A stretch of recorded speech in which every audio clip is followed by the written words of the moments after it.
Good morning and good afternoon from Washington. My name is Allison Torres. I am the event administrator for the International Development Team at the American National Standards Institute.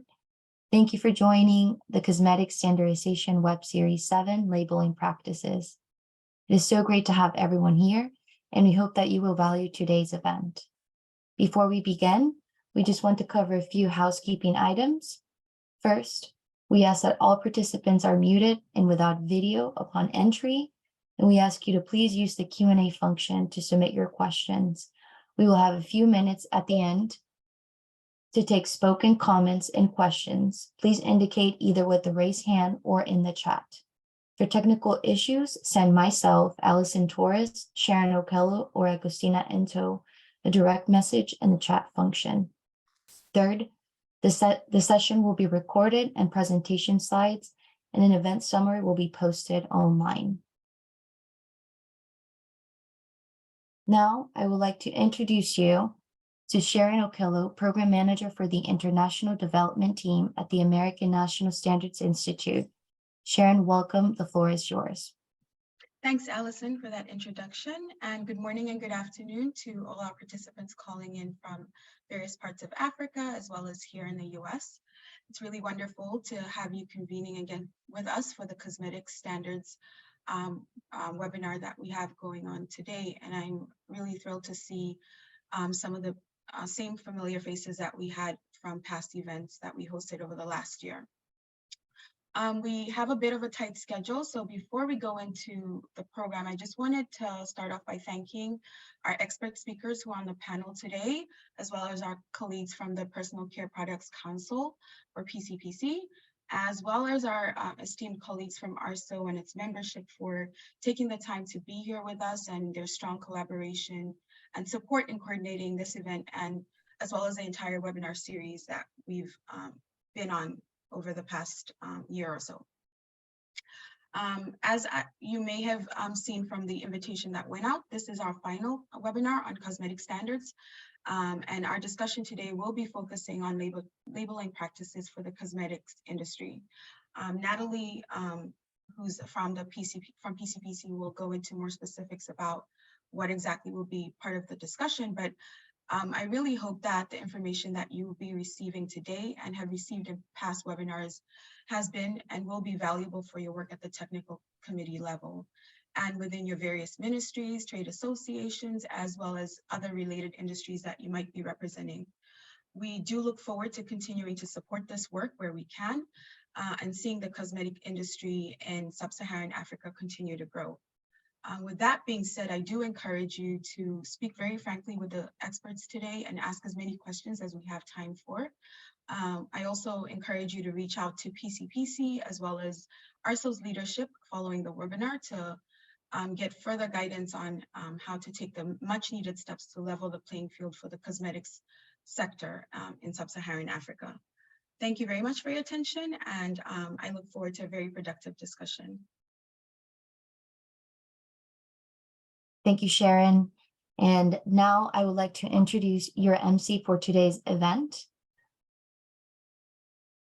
Natalie Oberman, Vice President of Global Strategies, Personal Care Products Council. Natalie, the floor is yours. Thank you, Allison. Good morning and good afternoon, everyone. On behalf of the Personal Care Products Council, I'd like to thank you all for joining us for today's webinar on labeling requirements for cosmetics. Today, we will discuss some of the best practices followed in the United States, in the EU, and learn about how the different labeling regulations are across the Africa. As Sharon mentioned, this is our 7th workshop in a series of capacity building workshops on best standards regulatory practices for cosmetics. Thank you to the African Organization of Standardization and the American National Standards Institute for partnering with us on these events. Since I'm new to the webinar series, I wanted to introduce myself and PCPC briefly. I'm Natalie Overman, the Vice President of Global Advocacy at the Personal Care Products Council, PCPC. At PCPC, I work with our members on trade and regulatory issues impacting Europe, Asia, and Latin America, and Africa.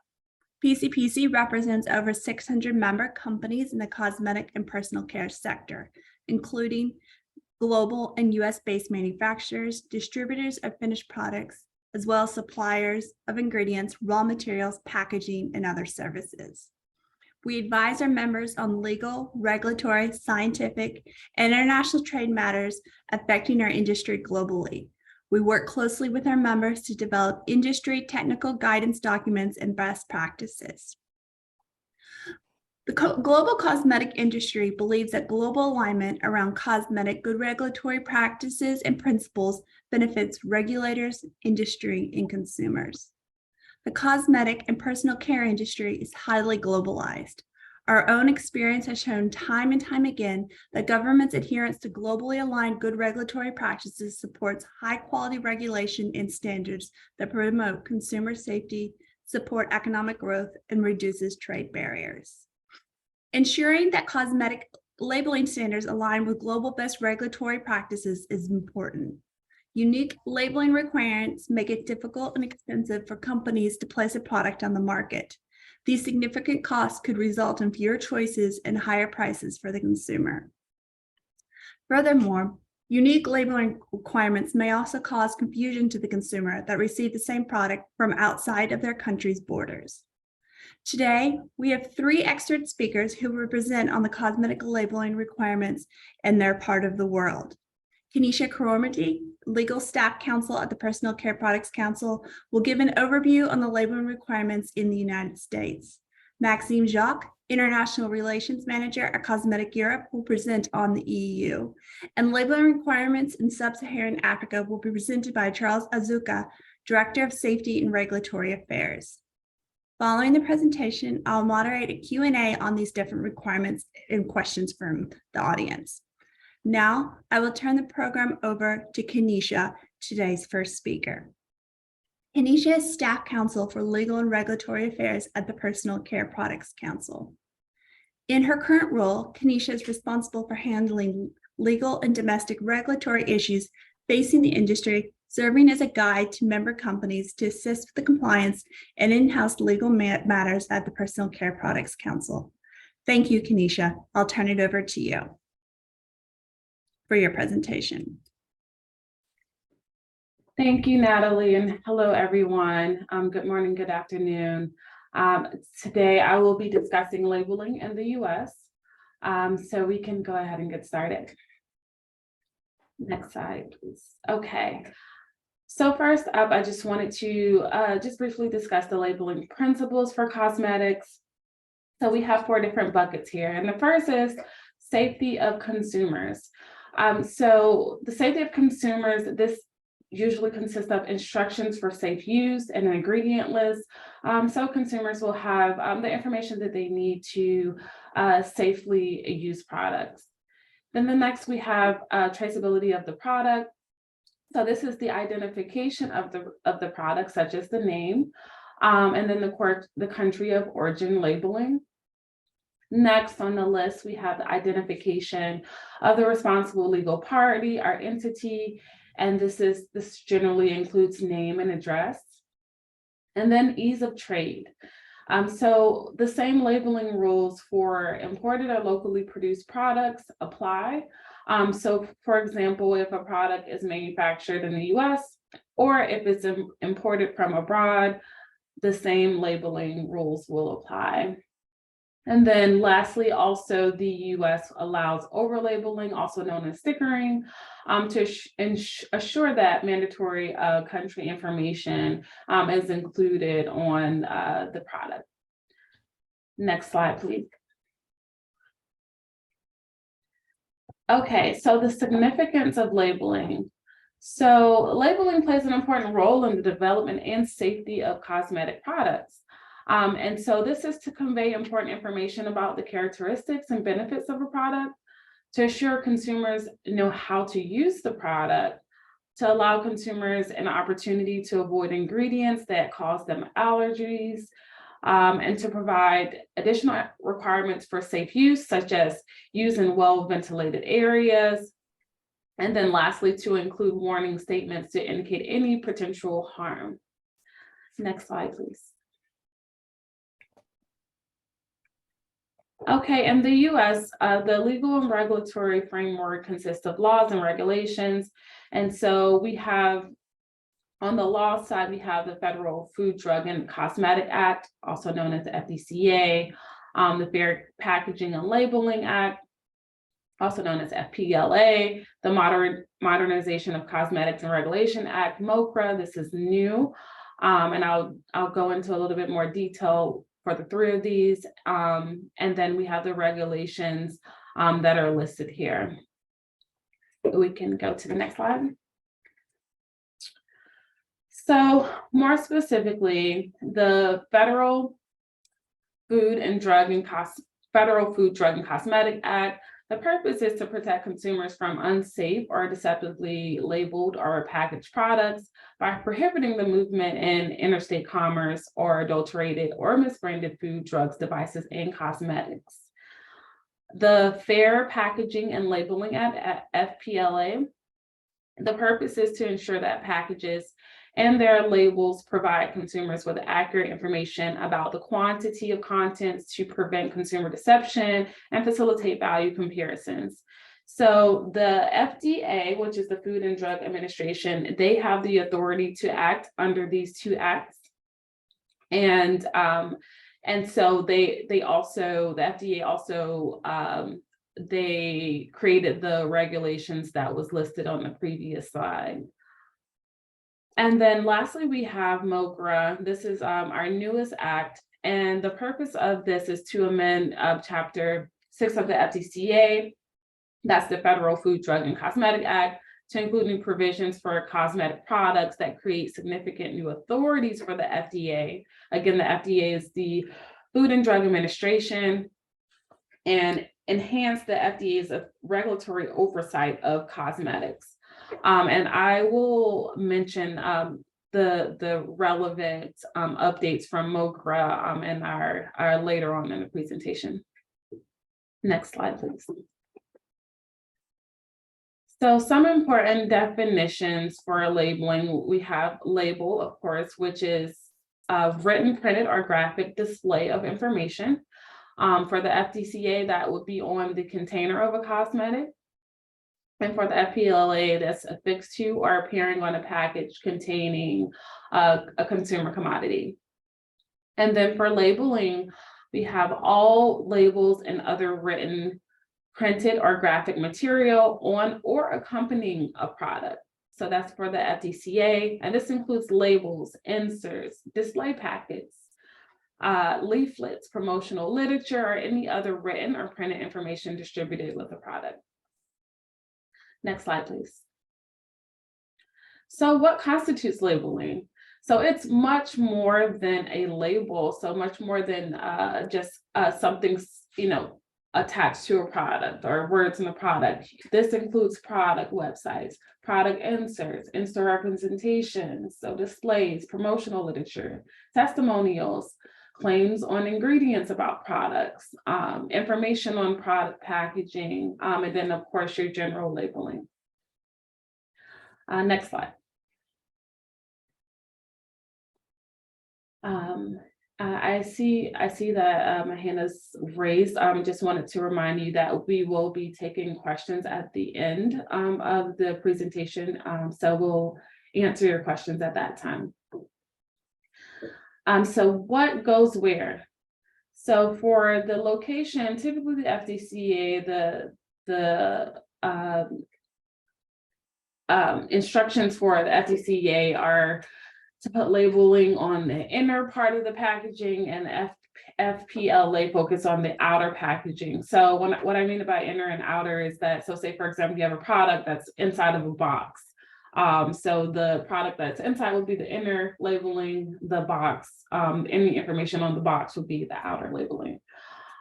So the statement of identity, typically this is on the inner labeling, also for the outer as well. The net quantity of contents, inner and outer, the name and place of the manufacturer, and then inner and outer again. Ingredient labeling, typically this is for the outer labeling. Warning statements, inner and outer, and directions for use, also inner and outer, if needed for safe use of the product. Okay, next slide, please. Okay, law enforcement authority. So the FDA, which I mentioned before, again, that is the Food and Drug Administration.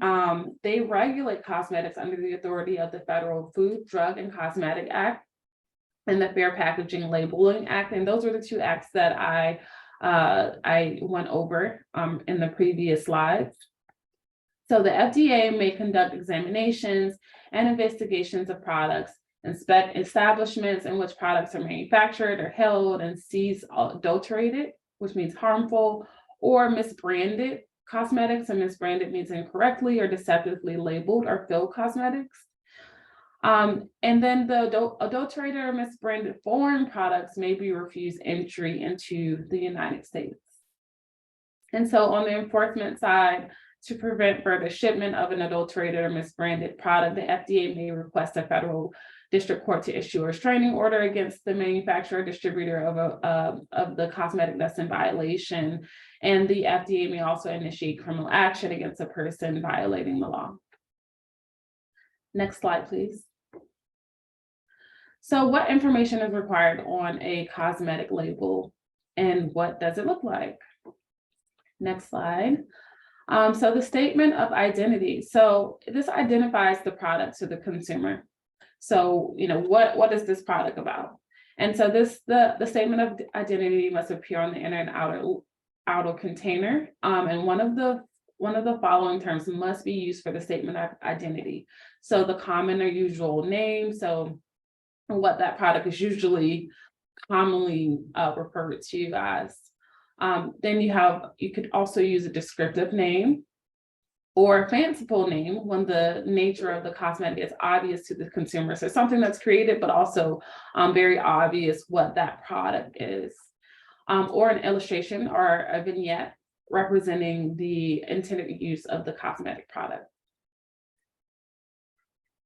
Next slide, please. So now, next we have the net quantity of contents. And so this must be in terms of weight, mass, measure, numerical count, or a combination of numerical count and numerical count and weight or measure.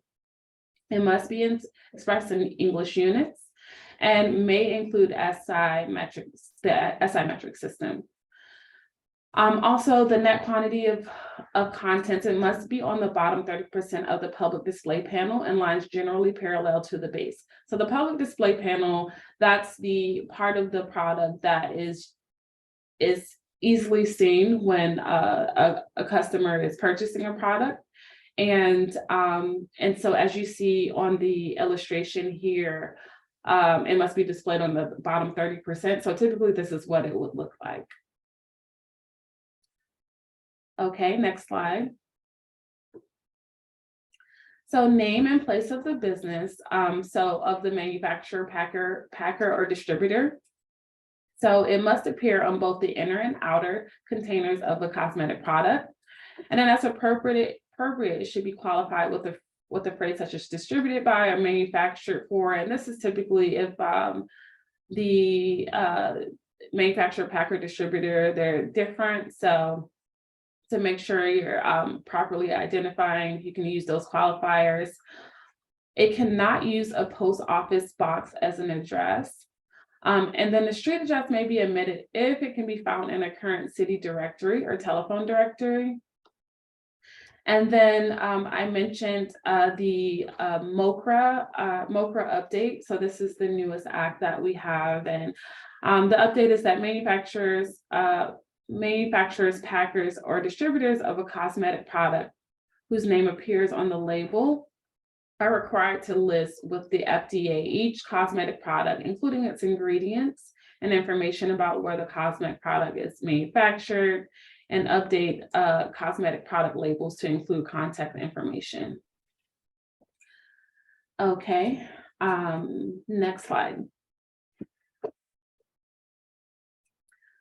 So then we have the warning statement. So this is required when they may be necessary to prevent a health hazard. It must be prominent and conspicuous and in a bold type size of at least 1/16 of an inch in height with contrasting background. It's required if cosmetic ingredients have not been adequately substantiated for safety. It is the specific warning statement established by a regulation for a particular class of products, and it must appear both in the inner and outer containers of a cosmetic product, unless otherwise regulated or specified by regulation. And the illustration here is how that generally will look, and it's typically on the back of a container. Next slide. So adequate directions for use. So if necessary, so it's not required by regulation, but it is commonly used. So it's the purpose of it is to ensure the consumer has adequate directions for using the product as intended, and it helps to ensure safe and effective use of the product. And this is commonly on the back of the container as well. Next slide. So we have the ingredient statement. So this is required only on the outer container of a cosmetic product on any appropriate information panel. So this applies only to products sold at retail for use by the consumer. It does not apply to products sold to beauty salons for professional use by cosmetologists, gifts or free samples, testers or demonstration containers, or theatrical makeup for professional use only.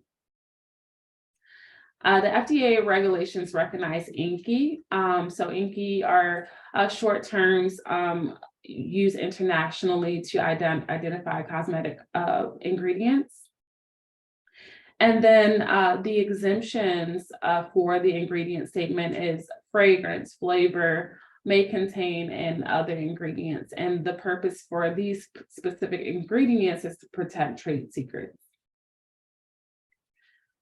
Okay, next slide.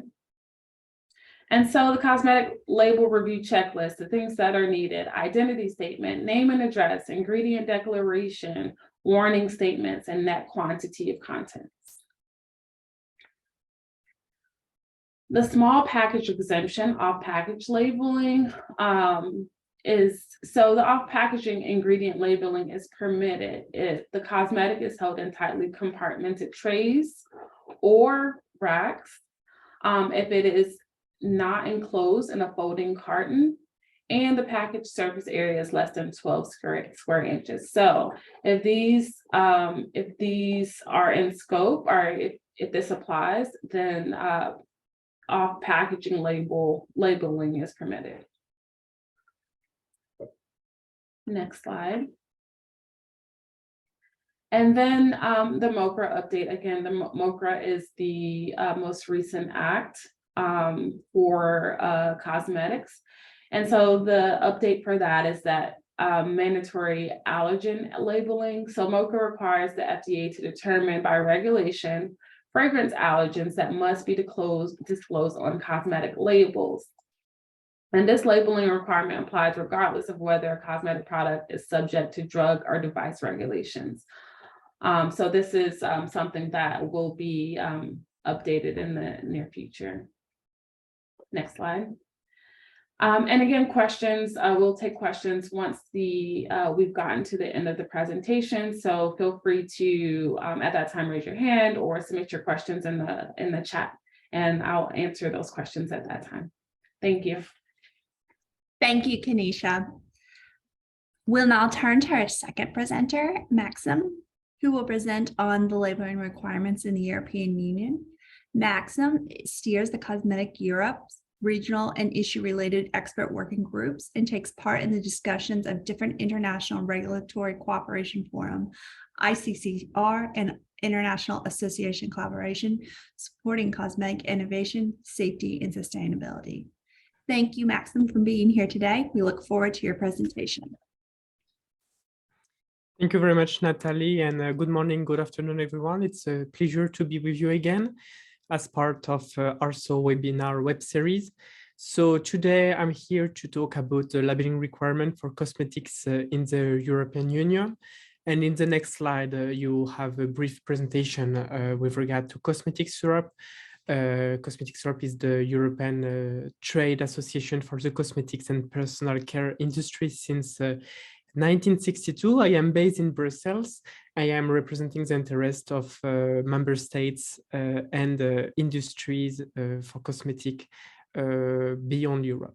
So next 2 slides, please. Next, okay, perfect. So I will start with, again, with overall principles that I already mentioned last time for my intervention.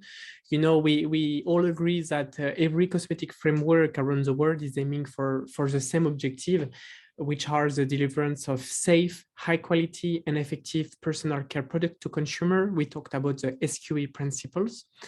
And as per the SQE, when you have the careful selection of the ingredient you use in your product, the conduction of the safety assessment of the finished product, we can say that the labeling is the third pillar of product safety. Indeed, when a consumer or an authority as well is picking up a product, there is a list of questions that we have to answer through the labeling of the product. So you can see a sample here on your screen. And in general terms, you know, the label should first provide key information to the consumer on how they can use safely the product and what they should expect from it. And as well, the labeling should enable the authority to properly identify the product, to track the product all along the supply chain, to identify who is the responsible person of the product in the given market. And as well, the labeling should serve to the authority to perform the first level of inspection to check the compliance of the product. So it is to answer to all these needs that we will go with the next slide through the mandatory information that are prescribed for cosmetics. And the first of them, next slide, please, is the name and the address of the responsible person. So as a reminder, the responsible person can be an individual, a natural person, or a company or a third party. We talk about a legal entity that is responsible for the compliance of the product with the requirement of the given regulation. So it is really essential to facilitate the identification of the responsible person for the control authority in case they need to conduct further investigation on the product. You remember that as a part of his duty, the responsible person has to keep all the information about the product in the product information file accessible at the address that is mentioned on the pack. So it's why this is the importance of this labeling requirement. I would like to insist on the fact that the responsible person should be the single contact point for the authority for compliance check. Why? Because, you know, if you start to put all the actors of all along the supply chain on the labeling, first of all, it's not relevant for the consumer. You know, you need to have a single contact point. And secondly, it can be very quickly sensitive business intellectual property information that you don't want to display to your competitor. For instance, you know, in Italy, there is a research pool with regard to makeup. They have the technology and research. If as a company, I want to subcontract and outsource the manufacturer to have the technology to a brand, to a manufacturing site in Italy, it is my choice and it is my business competitivity to have this contract with them. So I don't have to display this information since it is a business information. Next slide, please. Then we have some requirement with regard to the country of origin. So this requirement is only required for product manufactured outside of the EU and imported in the EU. Well, it is more and more a fact that country of origin is becoming a voluntary marketing information. You know, we see a lot of proudly made in some countries. So even if it's not mandatory, it is more and more used by companies. There is a requirement about nominal content, so it should be expressed in unit of weight or volume, but there are some exceptions, particularly for small products, but I will have the time to go more in detail for that. The next requirement is the minimum durability or the period after opening. So for product where the lifespan is below 30 months, your product must have a best before mention or have the egg timer symbol, as you can see in the screen, followed by the date that can be easily understood as an expiration date. In the case where your product have a lifespan longer than 30 months, that you can demonstrate that the lifespan is longer than 30 months, you can use the period after opening, which is the logo of the cream jar, open cream jar, meaning the time in months or in year where the product can remain in good condition after it has been opened by the consumer for the first time. So the PAO is not always needed because there are some type of product where, particularly where that cannot be open or where the concentration of ethanol is pretty high. It is the case for fragrance, where you don't need a PAO or expiration date because it is known that the product has a very long time and is doesn't have a opening actually. So if you need further guidelines on the implementation of the PAO, the European Commission issued a guideline, a document that is free. So you can access by this address that you will have on the slide that will be circulated to you.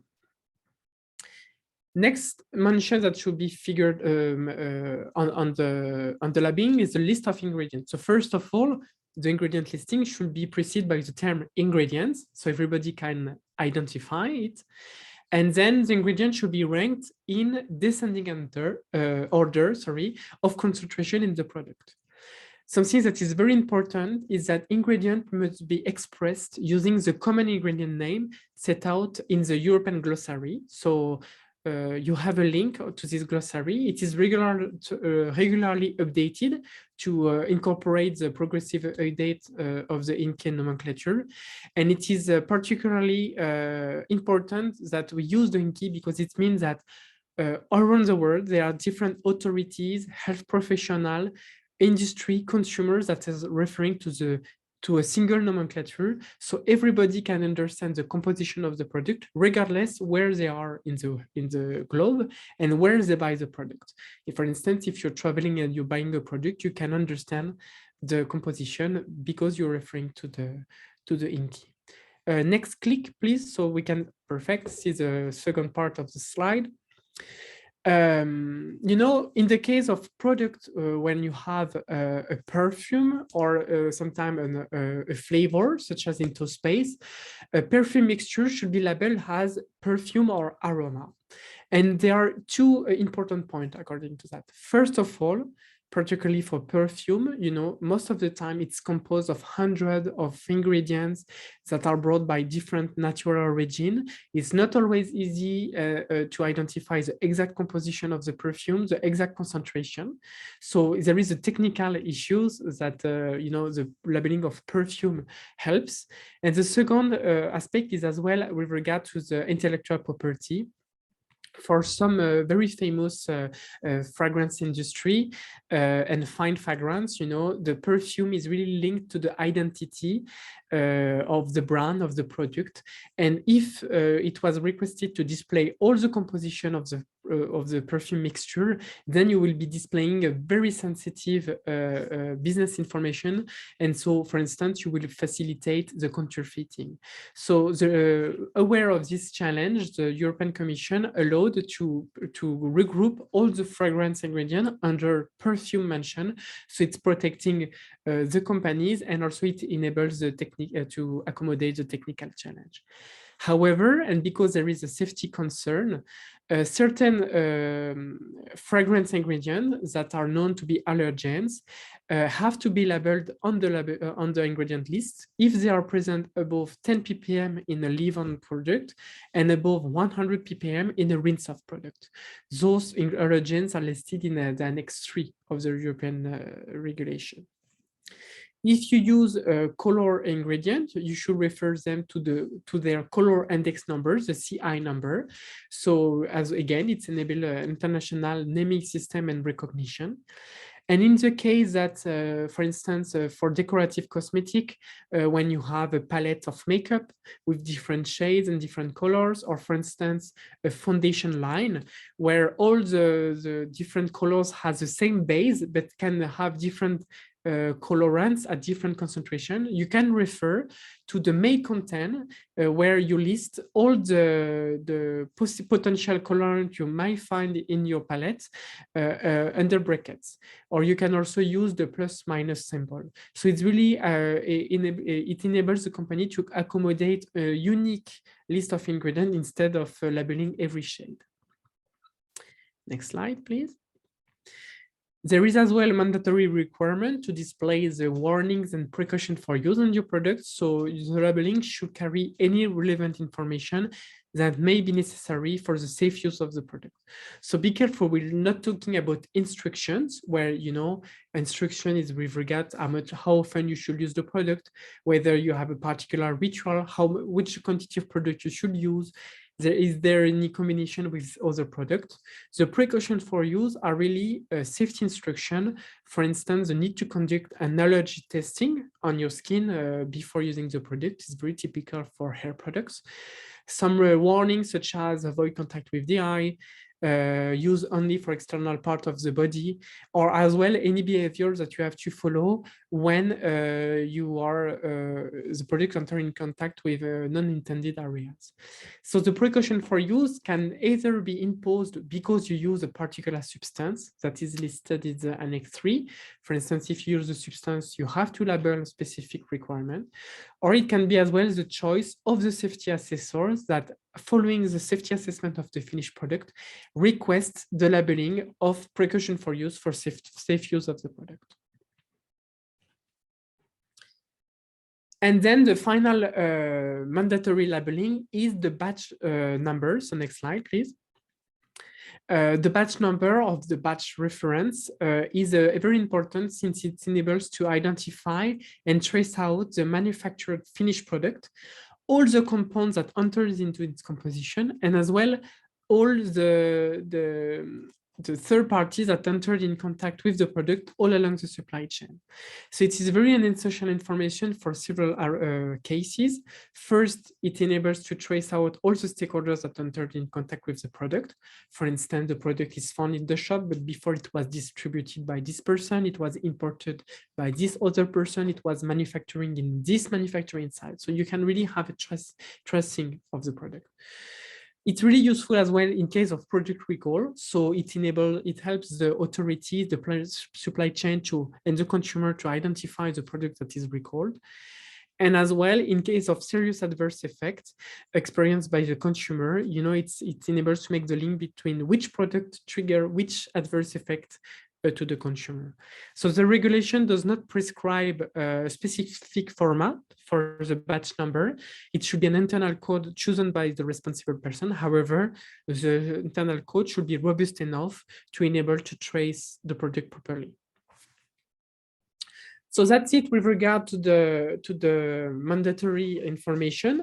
Now I will walk you through where the information should be labeled on the product. So next slides 2 times, please. Okay, perfect. So first of all, most of the information must be made available to the consumer at the point of sale to allow, we say, informed decision making. You know, all the information should be in his hand, between his hands, about the function, the composition, the origin, the lifespan. Is there any precaution for use, to be sure that the consumer is buying a product that is suitable for him.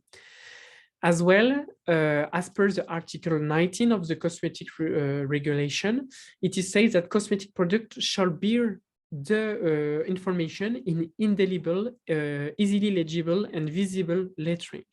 So this provision of the law says that the product should be printed, can be printed at the back, but it also doesn't forbid over stickering. And it is very important that if over stickering is feasible, it's possible, particularly when you have internal exchange and global trade, where the over stickering should be permitted to provide the relevant information to the consumer. So with regard to the question where the information should be on the product, in case of a product with a container only, all the information that I mentioned on the past should be obviously in the external packaging. It is important to say that there is no requirement to label any marketing authorization number or notification number on the pack. It is not required because based on the name of and address of the responsible person and the name of the product, you can easily already identify the product. And as I said, it is possible to provide the information thanks to another stickering. Next slide, please. In the case when you have a product with an inner and outer packaging, such as a cream, then you see that most of the information should be on both packaging, except for the ingredient list. So next click, please.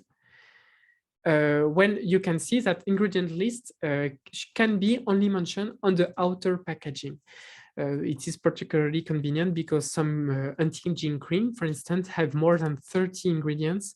So it can really present a technical challenge for companies to label it on the inner packaging. Again, no labeling or marketing authorization and possibility to provide the information via overstickering. Next slide, please. I talked about that earlier. With regard to the exemption for small packaging. So we talk about packaging smaller than 5 gram or 5 milliliters, such as a lipstick. When it is impossible for practical reason to label the information on the lipstick, the information shall be mentioned on an enclosed or attached leaflet, label, tape, tag, card, or if in the last resort on a notice that should be in immediate proximity of the product at the point of sale. So the consumer should have access to the information at the point of sale, and he knows that because the symbol that you see on your screen should be present on the product. You know, the hand in the book is saying that you can find the information. So for this kind of small products, you know, only the name and address of the responsible person, the country of origin, and the minimum durability should be on the lipstick, on the very inner packaging. There is no need to mention the nominal content, and additional information such as the precaution for use, the batch number, ingredient listing should be on the outer packaging or on the notice. Next slide, please. So now, after having walked you through the regulatory enforcement, I will present the labeling mention. I will go through the regulatory enforcement. So as I said at the beginning of my presentation, the inspection of the label should be the first step of an in-market control for the authority. Because when the authority is picking up the product directly from the market, they can easily conduct the first assessment whether the product is compliant in terms of safety and mandatory requirements. It is therefore giving a very good signal about whether the responsible person can be trustworthy and trigger further inspection in case of need, contacting the name of the responsible person, since the name of the responsible person is mentioned on the pack. So when you go to all the list of the mandatory requirement, next click, please, you can see some information are essential for the consumer. Can I have one click? Yeah, okay. So some information are key information for the safe use of the product by the consumer, minimum durability, PAO, precaution for use, ingredient list, in case of problem, batch number. And the remaining information is key information for the control authority and anti-poison control center to perform the compliance check. Next slide, please. So when you ask what are the benefits of following global best labeling practice around the world, first of all, you know, it must be understood that region-specific labeling requirement leads to market fragmentation and additional cost that not every company is able to be. For example, an SME, if he has to develop a packaging for each country, you know, it's representing a lot of cost, and then it's really fragmenting the global supply chain.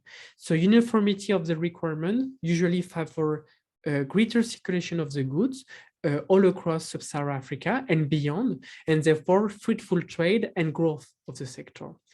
Then as well, diverging labeling requirement puts a lot of pressure on the packaging that must always carry more and more and more information. And it's particularly challenging in the age of environmental awareness and commitment against packaging waste. So when you have uniformity of the requirements, you can have more efficient communication, essential communication, and therefore minimum packaging waste and less packaging needs to accommodate all the information. What the European Union shows is that even if we are a region of 27 countries with 24 different languages, it is possible to harmonize the labeling practice and therefore remove labeling as a trade barrier. And to conclude, I will say that common labeling practice all around the world means international compliance. It means global market, but it also means common safety and quality principles and compliance check. So I will stop here and I will be open for any question you might have. Here you have an additional resource, which is Cosmetic Syrup Guidelines on cosmetic product labeling. It's from 2011, but it's still really worth it to have a look. And it's very comprehensive for the description of labeling practice. I will paste it, the link in the chat as well, so everybody has it. Thank you very much. Thank you, Maxim, for that comprehensive overview of the labeling requirements in the EU. Now we'll turn it to the third speaker. Charles is a safety expert in risk assessment for cosmetics and fast-moving consumer goods and a regulatory and toxicology consultant. He recently retired from the company Procter & Gamble company, where he served in 6 separate business units as a research director, scientist, senior scientist, and section head and regional head and director. He led global regulatory and safety teams in multiple categories and regions, including Europe, China, Korea, Japan, and Africa. As a regional head, he led the delivery of regulatory and safety requirements for all Procter & Gamble initiatives in sub-Saharan Africa. Charles, over to you for the presentation on the sub-Saharan Africa's cosmetic labeling requirements. Thank you. Thank you very much. I am going to project my slides now. So let me go and share. Okay, here I go. Just a second here, slideshow from the beginning. Is my slide coming on now? Yes. Yes, we can see your slide. Okay, all right. Good afternoon, good morning here to everyone. I want to thank the task force for giving me the opportunity to do this presentation, sharing quickly a good overview of what is the practice in sub-Saharan Africa. During my tenure at P&G, that I retired from after 30 years, I had the opportunity to lead Procter & Gamble in sub-Saharan Africa, where I had the opportunity to meet various regulatory bodies, participated in many technical committees across sub-Saharan Africa until I left in 2019. It was such a fun experience, particularly for me, since originally I'm from that region, Nigeria to be specific. In my presentation today, I want to quickly and briefly give a background, cosmetics in general, what is happening in sub-Saharan Africa. Then I'll do a quick look at the practice in West Africa, followed by Central Africa, talk about East Africa, round up with Southern Africa, and then quickly conclude there. So to start with, to look at this talk about cosmetic business in Africa. From surveys, economic projections, and statistics and market reports, it is showing that the cosmetic business in Africa is really growing. A couple of things are driving this growth. And one of them is the fact that if you look at the estimated 1 billion people in Africa, about 70% of them are under 30 years old. That's a good, strong population. And this population, they have increased fashion consciousness because they have access to internet, so they know what's going on. And secondly, and more interestingly, you have increase in affordability. The middle class is growing, and many of them have money, especially the women, that spend over 25 to 30% of their income on cosmetics. And then also men are becoming fashion conscious. In my experience, when I worked there, I noticed that it's not only barber shop that you have. You now have men parlor where men do a lot more things than just cutting their hair. More importantly, too, online sales of product are growing in Africa, thanks to the Amazon and the Alibaba and the rest of them. So people can actually order products to come to them in Africa.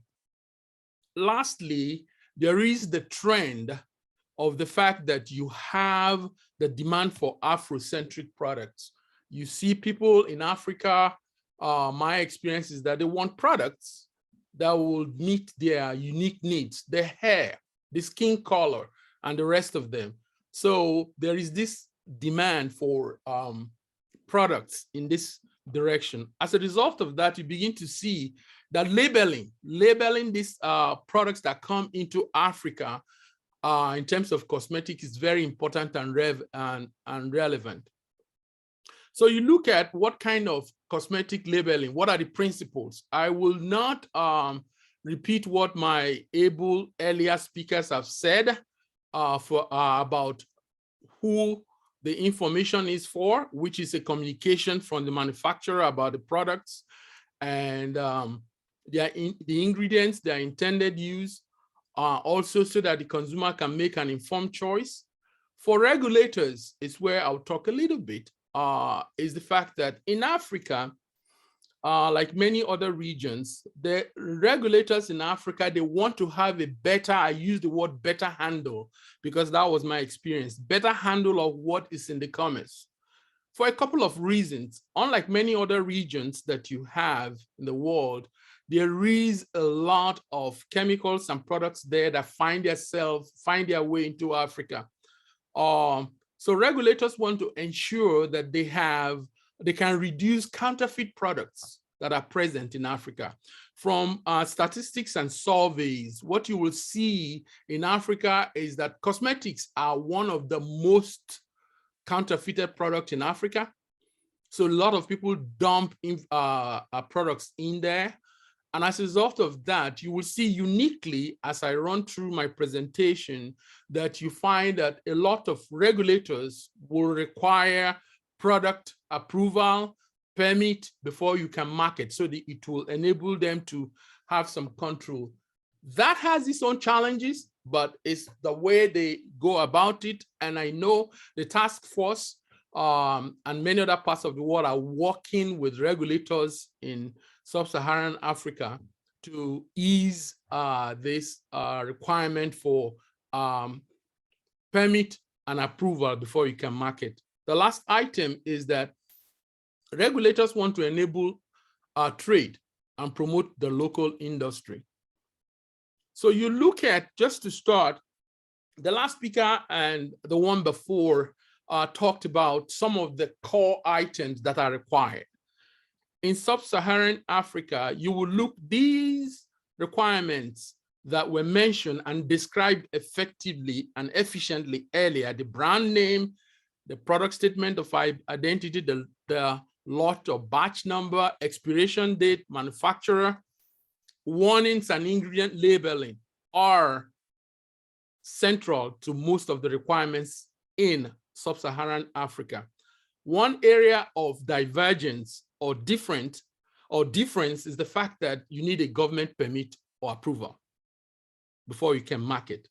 Also, the other item that I'll talk about there is that there is no particular exemptions that are given. So whether you market it in a barber shop, professional use or personal, the requirements still remain the same in most of the countries. For the sake of presentation, with a quick overview, I'm looking at West Africa and I'm taking the bigger markets here. Anglophone, represented by Nigeria and Ghana. Francophone represented by Cote d'Ivoire and Senegal. I'm looking at them because if you look, there's a slight difference, a variation to the theme of the core requirements that you look at. I will start with Nigeria. Nigeria recently actually gazetted the cosmetic product labeling regulation in 2021. It's something I was happy to see because I know I had looked at some earlier drafts as a member of a technical committee looking at this particular regulation. This was issued by NAFDAC, National Agency for Food and Drug Administration and Control. And you will see that the requirements that are listed are like the earlier ones that had been talked about: the name of the product, the country of origin if it's coming externally, the particular precautions, the list of ingredients, and the rest of them. You will see that in Africa, sub-Saharan Africa to be particular, you will see that a lot of the cosmetic products that come into this into sub-Saharan Africa, actually more than 85 to 90% of them come from outside Africa. The industry within Africa is still growing. So adaptation of some of these requirements is what is being used in there. For Nigeria particularly, when this was issued, there were some concerns or some feedback that was given to NAFDAC. One of the is there are two of them particularly. There's this complete list of ingredients to be declared and the inner and outer packages. The challenge here is that proprietary information was not clearly explained. If we can keep proprietary information from getting in there or not. The second thing is the talk about pharmaceutically active ingredients to follow agency drug labeling. And you look at that, you say, okay, if we do that, it's going to provide a lot of challenges to cosmetic manufacturers, because there's the need to look at the trends that are happening where people are using alpha hydroxy acids, retinoids, and the rest of pharmaceutically active safely in their products, and that's the trend. So if that is to follow drug regulations, it's going to be challenging. That feedback has been given to NAFDAC, and I know that NAFDAC, knowing their forward-looking and their willingness to have discussion, will be looking at it, and then hopefully in the future be able to address these concerns. In the Francophone countries generally, in my experience, the initial thought going in there several years ago in 2012, the thought was that there's this general, what is called quote unquote, laissez-faire approach to cosmetics and many other products, but that is not, it was a misconception. When I got there, I found out that all cosmetic products must be labeled in French. In addition, the labeling is expected to comply with other regulations from other parts of the other parts of the world. And I mentioned here because these are regulatory agencies that are interacted with in Senegal, the National Consumer Protection Directorate, for Benin, National Agency of Food and Drug Administration and Control, Togo, National Directorate of Pharmacy and Medicines, Burkina Faso, National Agency for Food and Drug, Guinea, National Agency for Food and Drug and Safety. And looking in slightly a little bit more at Cote d'Ivoire, a big French-speaking country, you will see here that CDI established regulations for labeling of cosmetics, and is being enforced by the Directorate of Pharmacy and Medicine. According to the regulations, all products sold in Cote d'Ivoire must be labeled in French with this core information again that had been earlier described. Sometimes, as you see, like in the case of Cote d'Ivoire, there's a slight difference there with some information very, very important. Like item 10, registration number assigned by the DPM is key. It's one of the things they want to ensure that you have that registration number so they know who makes it and who is responsible for it. Quickly, we jump to look at from West Africa to look at Central African countries. And then the same thing applies. All countries in Central Africa require cosmetic labeling as part of their regulation for marketing and sale of cosmetic products. Specific requirements for cosmetic labeling may vary slightly from country to country in the region, but in general, they all require manufacturers and importers of cosmetic products to provide key information on the product level, on the product itself. And these are the key information required. Again, there are these 10, 9, to 11 as you look at. It varies a little bit, but these are the essential ones that are required for Central African countries. So in West Africa, in Central Africa, it's clear that whether it's Anglophone or French speaking Francophone, cosmetics, the government, the agency require that cosmetic be labeled. In the case of Anglo, it's English, and in the case of Franco, it's in French. Now, I'll quickly talk about what the experience on the ground. One of the things that working for Procter that I ran into as I went from one country to the other in sub-Saharan Africa is that pre-export verification of conformity is applicable. And many times it becomes the default regulatory approval system for cosmetics and many other products.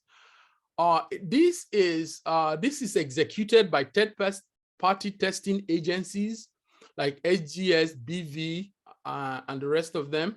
And these agencies have been mandated to ensure or ascertain the delivery of safe, high quality, and effective personal care products to consumers.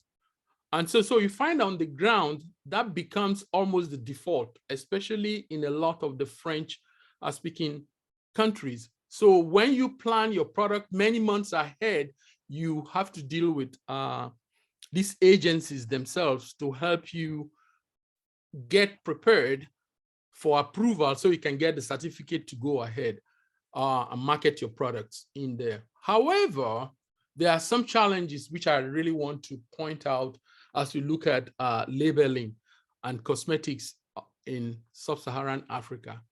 Now, many of these third-party testing agencies are doing an excellent work. They ensure that products, they do a lot of testing, believe me, do a lot of testing that meet world and global standard to ensure that products that go in there are what is needed. But however, because they act as pseudo-regulators, understanding of specific requirements are sometimes different versus what the industry understands or what even the government has mandated. So you end up going in a loop. Like my experience was some of the products going into the countries, I ended up going in through many loops, not designed or intended, but because of this slight and sometimes misunderstanding of what or different interpretation of what is required. A good example is cosmetic labeling for claims or claim substantiation. It remains one of the areas that remains subject to interpretation within these third-party agencies and sometimes working through with the government agencies. Because how do you test for a label is a good question. So stickering like that has been discussed earlier becomes something that is a default, and that adds to the cost of doing business. Because now for these various agencies, you have to go from one country to the other, doing or repeating some of these steps over and over again. And sometimes too, we find that the local labs may not be well equipped already. So there are instances where you ship these products, you may be in Kenya and you send it to them and they have to ship it to Europe to have it tested. That adds to time. The issue there becomes that timing becomes a big concern and really increases the cost of doing business in there. So those are the challenges that you find with the PVOC. That is something that is obtainable both in the Francophone or the Anglophone sub-Saharan Africa present as some of these challenges. And I do know that the agencies themselves, many of the meetings I've had in the past with various agency leaders in many countries, as well as the committees and the industrial coalitions are talking about that so that we can ease the business of cosmetics in Africa. I'll quickly look at East Africa, and I'll mention too that when you're dealing with some of these countries like West Africa, as well as Central Africa, you have the issue of not having a support that is coming from like an industry coalition that is specific for cosmetics. That tends to be a challenge, and it's more difficult to look at harmonized system. In East Africa, however, the East African community, they have a harmonized approach. It makes life a lot easier. And then you find that I just want to mention that EAC is ahead of regulation harmonization compared to West and Central Africa. And for this particular purpose of labeling, I'll look at briefly what Kenya has done.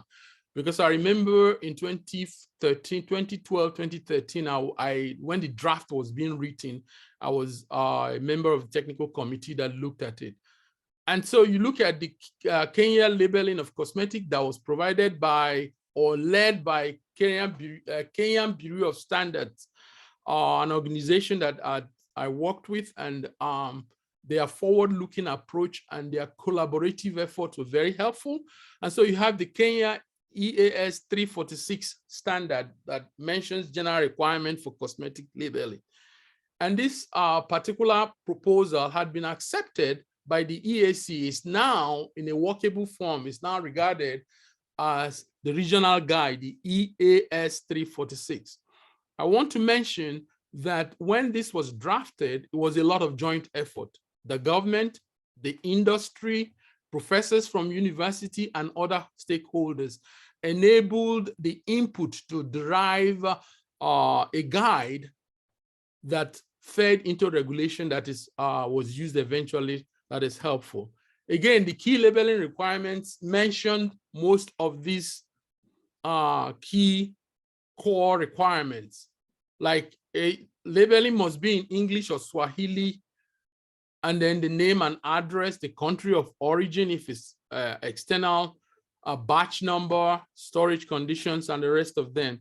The last speaker talked about the date of manufacture in the form as well as expiration versus a period after opening.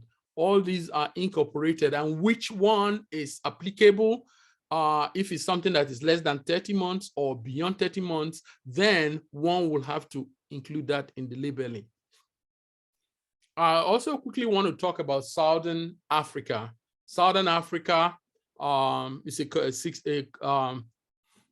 Southern Africa Development Community, excuse me.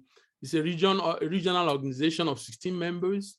And in the context of cosmetics, one of the things I found out in my experience in working there is that they have, this region, they have a cosmetic model of regulation and labeling guide. And this provides how each country looks at it, and each member state, even though they have their own national regulations and requirements for cosmetic labeling, this guide serves as a central guide from which most of these countries take off and draft their own regulation. Makes it a lot easier for somebody externally doing business in this region. And I will look at South Africa labeling requirements very, very quickly, because South Africa leads the region. And in terms of the labeling requirement that was provided by SABS, the South African National Standards, the draft was provided, and then eventually it was gazetted in 2017. Again, if you look at the requirements there, is the same central theme of what you have. The name of the cosmetic, the address of the responsible person, the legal party responsible for bringing the product into the country, things like the batch number, the function of the cosmetic, and the other information. I will also mention quickly here that for South Africa, I do know that the SABS really worked with the Trade Association. This is one thing that I found in South Africa. We have a technical, very effective trade association, the CTFA of South Africa, working with manufacturers and the cosmetic industry to influence the direction of cosmetics in Southern Africa. And that has been very, very helpful and easy to work with because concerns are worked through them. And then you look at the particular labeling that was done when it was put together, thanks to the work of the trade association. Label was harmonized that aligns with international nomenclature. It ensures the uniformity of worldwide names used for ingredient products. Makes it easy, make it a lot easier for somebody to have a regional product that can go in there instead of customization like the earlier speaker talked about that drives cost. I do know recently I'm beginning to see, and then there's this recognition at the WTO TBT agreement. Recently, I am seeing and encouraged, and I really like the fact that other countries like Kenya, Uganda, Rwanda, rest of them are beginning to send information out, notification to say these are what we're looking, this is what we are doing, this is what we're thinking in terms of regulation, sharing it at the WTO so the rest of the world can look at that.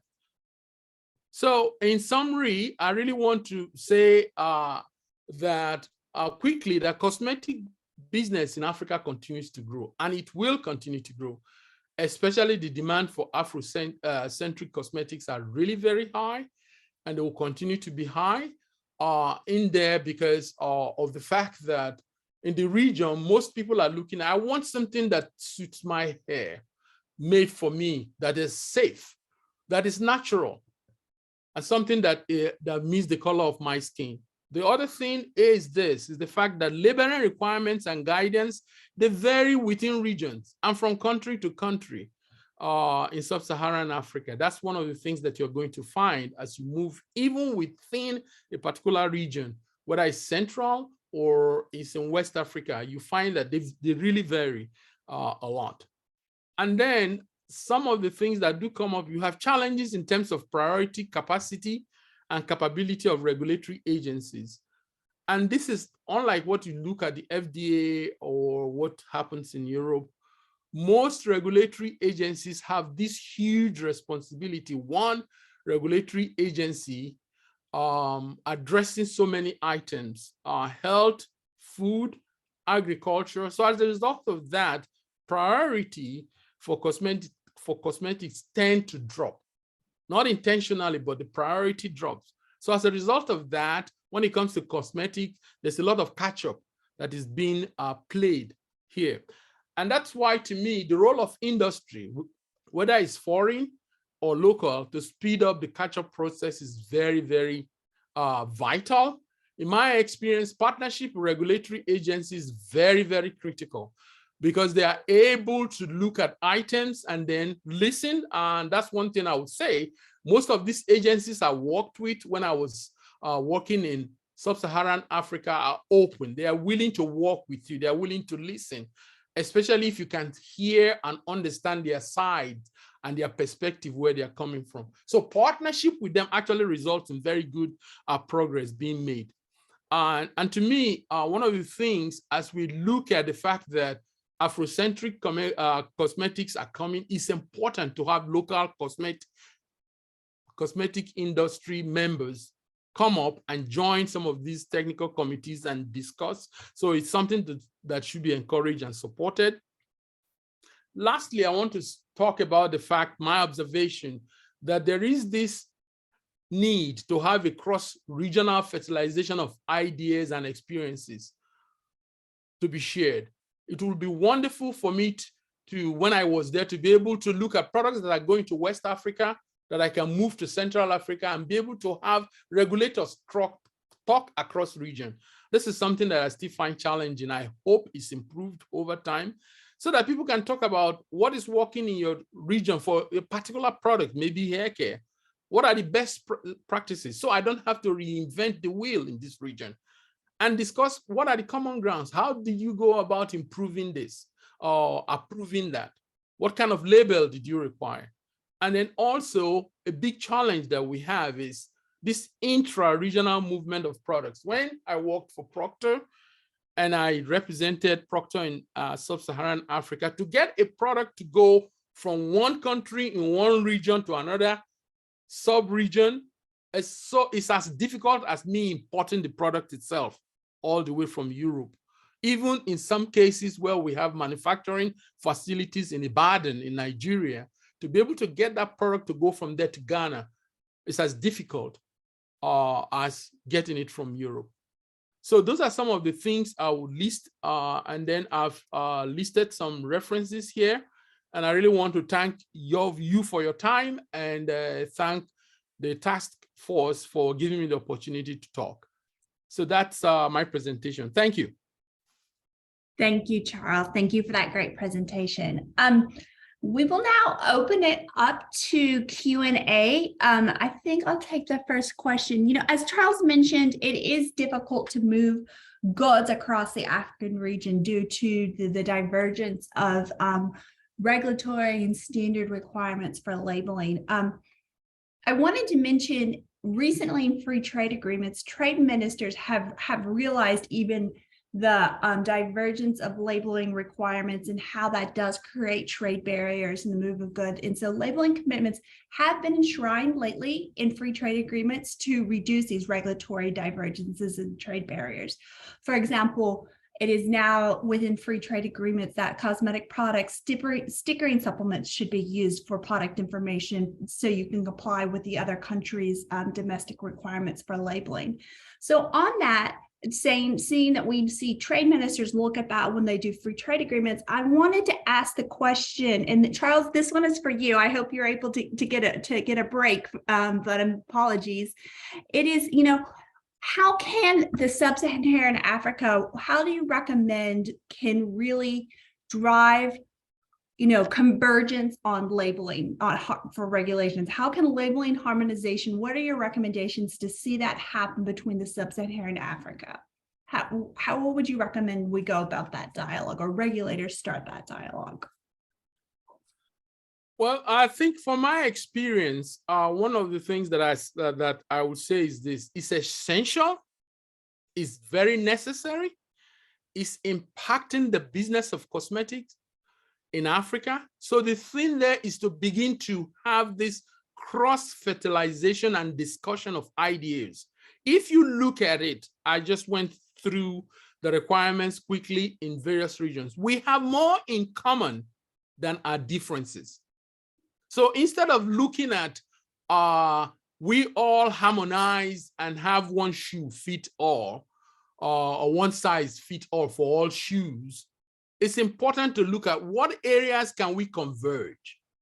What are the essentials? Where can we all generally agree and talk about it so that we in agreement, just like what you see present in Southern Africa and East Africa, to have these various regions begin to talk generally across Africa, because discussion and looking at what are essentials will be a way to go about it. Because like I said earlier, we have more in common than the differences that we have. So the sooner we begin to talk about it, look at it, and agree on the essentials, then that will be very helpful. Great. Thank you, Charles, for that. Let me see here.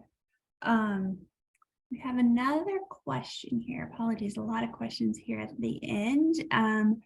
We have a question for Maxim about the period after opening date requirement that needs to be on a cosmetic product. So Maxim, could you go explain that a little bit? One person asked is, what happens if a cosmetic product remains unopened for, say, more than 3 years? How is the safety and performance of that cosmetic guaranteed? And so can you just explain more about the period after opening date requirement for the EU and how that is just determined? Sure. Thank you for the question, and I intended to reply in writing, but happy to speak out. the PAO, the period after opening, it's you can use the PAO when the product stability is demonstrated to be above 30 months. So in the case that you have a good stability of product, you're not requested to put an expiry date, but really to give a recommendation to the consumers that the product should be used within a certain amount of time after you first open the product. The main risk if the product is used after 3 years after opening is that the odor, the colors, the texture, or the efficiency of the product will be decreased. We talk about organoleptic parameters. Most of the time the consumer reacts to that and throws the product away. It is really unlikely that the product will turn out as a risky product. And we talk about products that are placed on the external part of the human body. So it's really about the recommendation of use, and rather than a real safety concern. It might be as well with regard to the alteration of the product because of any bacteria. But then again, you have very strong signal about the organoleptic properties of the product that normally the consumer throws the product away. As well, we talk about the time where the product should be used. It is very rare that the product will still be used after 3 years after the manufacture, or 3 years after the opening, because there is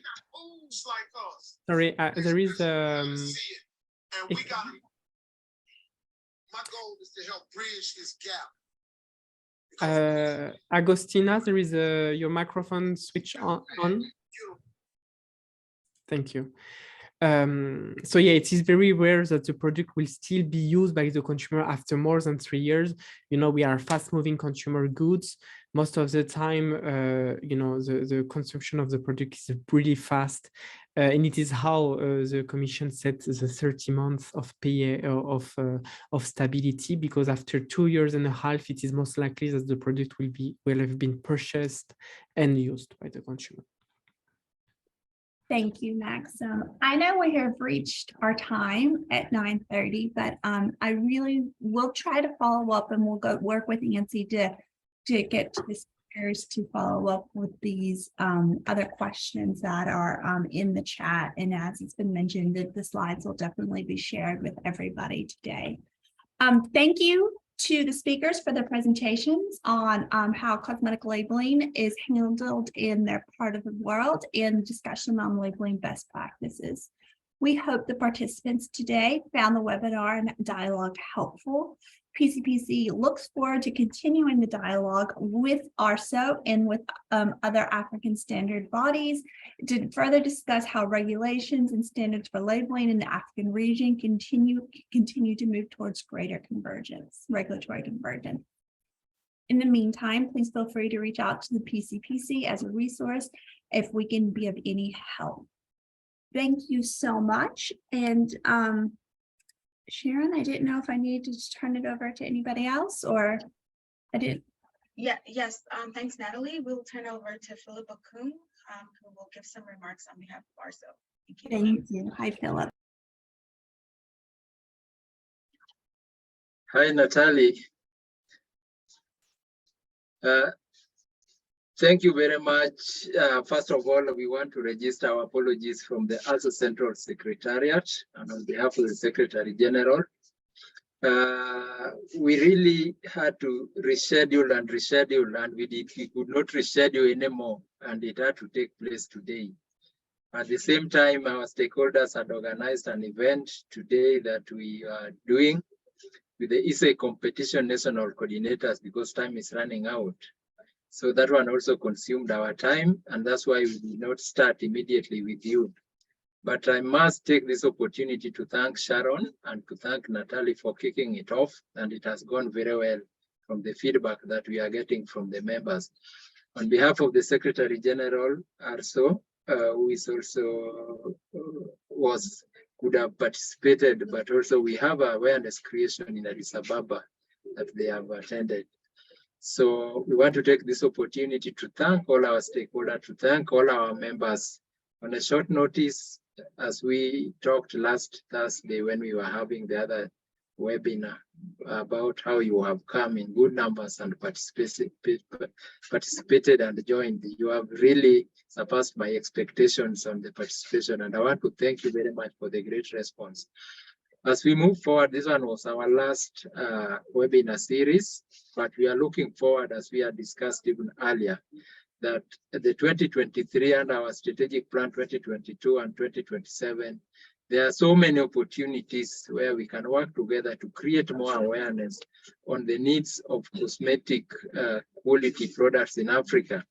It is one of the areas that are so much counterfeited and so much where most of our ladies are exposed to a lot of harmful chemicals as beauty products. There is an article which I read about beauty industry in Africa where it said the African ladies trapped between death and beauty.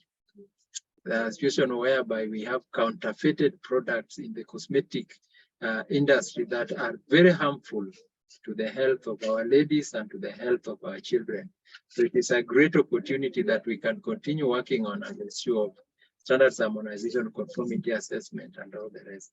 So I want to take this opportunity once again as a closing remark, thank all the experts, thank all the ASO member states, thank all the director generals and the CEOs for allowing this to happen. I remember today in the almost at 1, we sent another reminder to the CEOs and to the desk officers to turn up again for this session. And I'm very glad that you have responded very well. We want to thank you very much. And we look forward to Natalia and Sharon for greater collaboration and having these sessions, more and more of them within the 2022-2027 ASO strategic plan.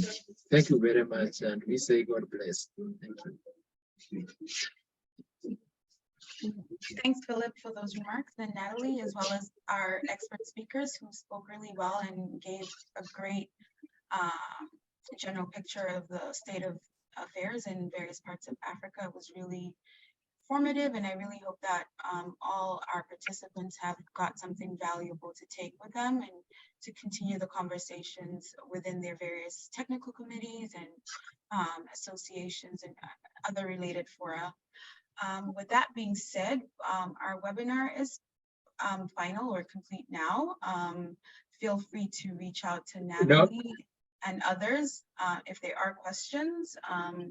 I believe that there were some questions that were left in the Q&A, which we can have the experts answer, and we can send those via email with the other post workshop materials, including the presentations.